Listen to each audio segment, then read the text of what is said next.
L'Assemblée va entendre l'allocution de son Excellence Sadir Japarov, président de la République kirghize. Je prie le protocole de bien vouloir accompagner son Excellence pour qu'il puisse prendre la parole.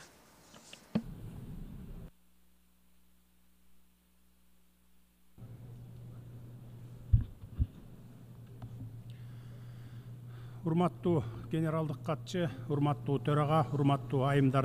Monsieur le secrétaire général, Monsieur le Président, Mesdames et Messieurs les chefs de délégation, Mesdames et Messieurs. Je félicite le continent africain et son Excellence Philemon Yang pour son élection à la présidence de la 79e session de l'Assemblée générale. Je lui souhaite plein succès. Je vous assure que le Kirghizistan vous épaulera à l'occasion de votre présidence pour le bien de la paix et du développement durable. Je remercie également son Excellence Denis Francis pour ses travaux à la tête de la 78e session. Au nom de la République kirghize, je réitère notre attachement au droit international, aux buts et principes de la Charte des Nations Unies. Je fais part de notre plein appui aux efforts déployés par l'organisation afin de maintenir la paix et la sécurité internationale, relever les défis sociaux, économiques et climatiques internationaux, mais aussi protéger les droits humains et les libertés fondamentales. Les enjeux d'aujourd'hui, tels que la crise climatique, les menaces qui pèsent sur la sécurité alimentaire, les inégalités croissantes, requièrent les efforts conjoints de la communauté internationale. En ces temps de troubles, j'exhorte tous les États à continuer à épauler l'ONU dans la mise en œuvre de sa mission fondamentale, maintenir la paix et nous protéger face aux risques et aux menaces contemporains. Aujourd'hui, plus que jamais, cet appui est essentiel. J'espère que sous la houlette du secrétaire général, son Excellence Antonio Guterres, et avec l'appui actif des États membres, notre organisation sera à même de s'acquitter de ses fonctions et d'aider les États à relever les défis internationaux. Mesdames et messieurs, nous vivons dans un monde de plus en plus imprévisible et complexe d'année en année. Nous sommes confrontés à des difficultés sans précédent, une catastrophe climatique internationale, les inégalités économiques qui divisent les peuples et les continents, et évidemment des conflits qui réduisent à néant tout espoir d'un avenir pacifique. Nous sommes les témoins d'une augmentation des dépenses militaires, alors que les pays pauvres et vulnérables manquent de ressources pour garantir leur développement et leur survie. J'aimerais attirer votre attention sur deux réalités en opposition. Première réalité, les dépenses sans précédent pour les besoins militaires. D'après l'Institut international de recherche sur la paix de Stockholm, les dépenses militaires internationales en 2023 ont augmenté de 6,3% et ont atteint un niveau sans précédent de 2,5 000 milliards de dollars, soit 2,3% du PIB mondial. C'est un chiffre sans précédent. Les grandes puissances allouent des ressources faramineuses pour développer leurs forces armées, augmenter leurs arsenaux et créer de nouveaux types d'armes encore plus destructrices. Malheureusement, cela a lieu dans un monde où bien des pays et des peuples n'ont pas accès aux services de base tels que l'eau, les soins de santé ou l'éducation. Il serait souhaitable que ces montants dépensés pour la destruction et la mort soient consacrés à régler les difficultés de toute l'humanité, lutter contre les changements climatiques et prévenir les migrations de grande ampleur. Les dépenses militaires et les conflits armés ont des effets dévastateurs sur bien des pays et exacerbent la pauvreté et les inégalités. Les conflits et les confrontations armées entraînent la destruction d'infrastructures, une chute des conditions de vie et des migrations en masse, et créent un cercle vicieux de pauvreté et d'instabilité. Alors que certains pays augmentent leur budget militaire, d'autres, qui ont tant besoin d'assistance, voient leur chance de mener une vie normale leur échapper. La deuxième réalité, c'est celle de l'absence de progrès quant à l'assistance fournie aux pays pauvres et vulnérables. Nous le savons, les inégalités économiques vont croissant. Les dirigeants du monde, depuis des décennies, parlent de l'importance d'éradiquer la pauvreté, mais ne font pas montre de volonté politique pour y parvenir. Les pays d'Afrique, d'Asie du Sud et d'Amérique latine souffrent d'un sous-financement chronique, d'un manque d'appui de la part de la communauté internationale et de crises économiques systémiques auxquelles aucun État à lui seul ne peut faire face.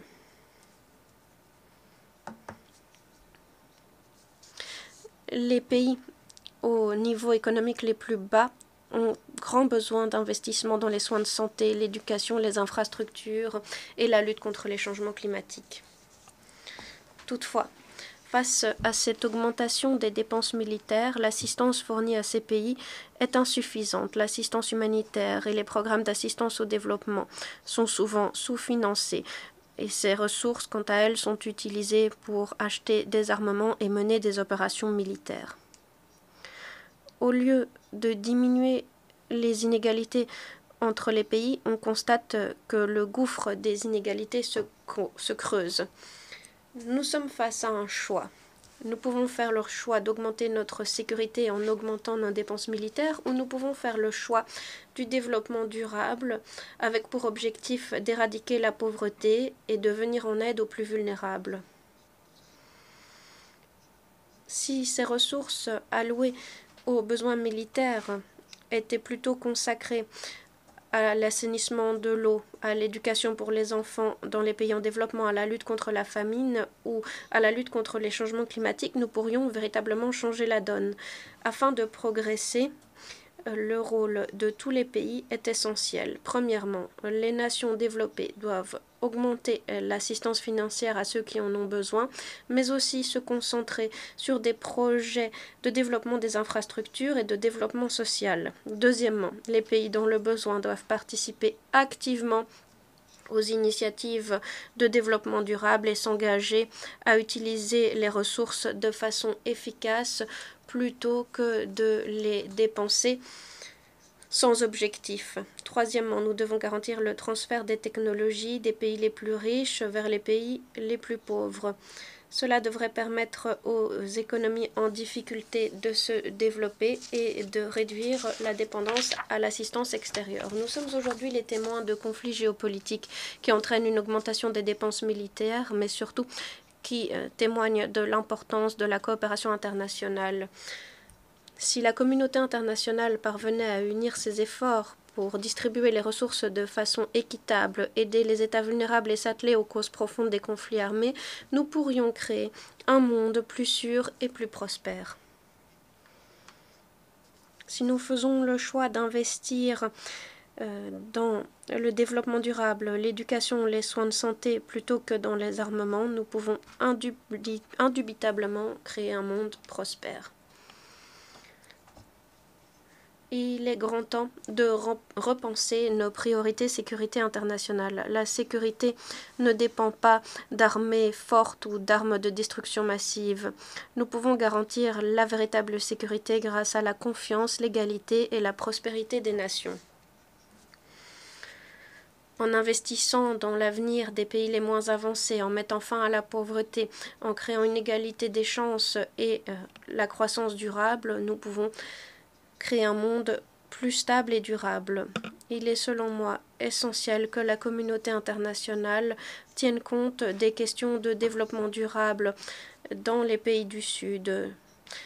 Ces pays doivent plaider en faveur des besoins des pays les moins avancés, des pays en développement, des pays en développement sans littoral et des petits États insulaires en développement.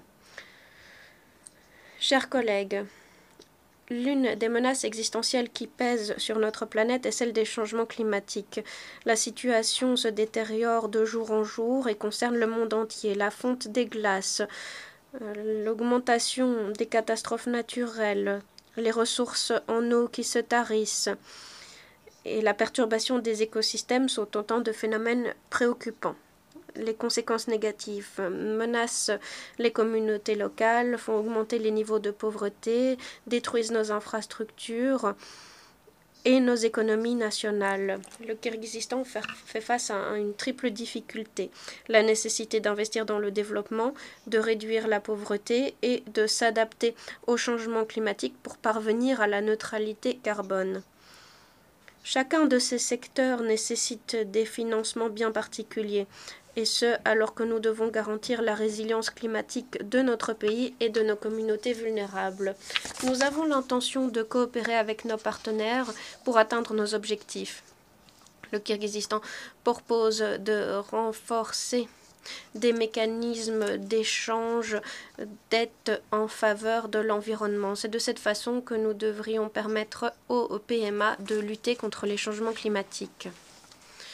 Mon pays souscrit au point de vue du secrétaire général. Il convient de réformer l'architecture financière internationale et de réduire le fardeau de la dette des pays en développement. Nous faisons aussi la proposition de création d'un mécanisme d'échange de la dette extérieure avec des projets de développement durable. Nous voulons créer un fonds d'affectation climatique spécial pour financer les projets environnementaux dans les régions montagneuses. Notre République prête une attention toute particulière aux questions climatiques dans sa politique nationale. Nous agissons sur la base d'un principe de développement vert. Nous avons pour objectif de parvenir à la neutralité carbone d'ici à 2050. Près de 95% de notre énergie provient de centrales hydroélectriques qui nous permettent d'atteindre notre objectif d'émission zéro. Notre pays dispose de vastes opportunités d'intégrer les sources d'énergie renouvelables dans différents secteurs économiques. Nous développons notre infrastructure de transport, nous faisons la promotion de l'agriculture durable et de l'écotourisme. Nous prenons des mesures actives pour garantir l'utilisation de véhicules électriques et garantir l'efficience énergétique des nouvelles constructions. J'aimerais vous présenter un exemple de notre engagement en faveur de cet avenir vert. Nous avons des projets tels que ceux de la ville de Masdar City ou autres qui sont mis en œuvre avec succès. Les rêves de ces peuples ont pu être concrétisés et c'est un exemple pour nous. Nous avons entamé la construction d'une ville moderne et novatrice d'Asman au bord du lac d'Issyk-Kul. Nous voulons créer des villes vertes qui seraient un exemple pour d'autres régions et qui permettraient de protéger l'environnement pour les générations à venir. Je suis convaincue que cette ville va devenir un véritable centre de croissance économique, un centre culturel, un centre touristique et un centre d'innovation et de nouvelles technologies. L'Asie centrale est une région majeure en termes de sécurité internationale et d'économie mondiale. La République kirghize, avec ses pays voisins, œuvre au développement durable de la région. Avec le Kazakhstan et l'Ouzbékistan, nous construisons la centrale hydroélectrique Kambar-Ata 1 qui va répondre aux besoins énergétiques et en eau de la région. Nous participons à la construction des voies ferroviaires Chine-Kirghizistan-Ouzbékistan qui devraient permettre de renforcer la coopération en matière de transport entre l'Est et l'Ouest du continent. Mesdames et messieurs, notre avenir dépend du choix que nous faisons aujourd'hui. N'augmentons pas les dépenses militaires qui ne font qu'augmenter les conflits et les catastrophes. Au contraire, nous devons déployer nos efforts pour créer un monde plus juste, plus sûr et plus prospère pour tous. Le choix que nous faisons aujourd'hui déterminera l'avenir des générations de demain. Nous devons atténuer les tensions internationales. La République kirghize est prête à épauler les efforts déployés par l'Assemblée générale et le Conseil de sécurité afin de garantir un ordre mondial stable, atteindre les objectifs du développement durable. Nous voulons également contribuer aux efforts de la communauté internationale afin de faire face aux enjeux et menaces internationaux. Dans le même temps, nous faisons part de notre candidature pour un poste non permanent au Conseil de sécurité pour les années 2027 à 2028. En tant que pays qui n'a jamais été élu au sein de cet organe, nous comptons sur votre appui lors des élections prévues en juin 2026. Si nous sommes élus, nous allons continuer à œuvrer en faveur du renforcement de l'efficacité et de la transparence du Conseil. Nous continuerons à travailler à l'augmentation de son nombre de membres en garantissant la représentation géographique. Nous devons régler cette injustice historique d'absence de représentation des pays africains.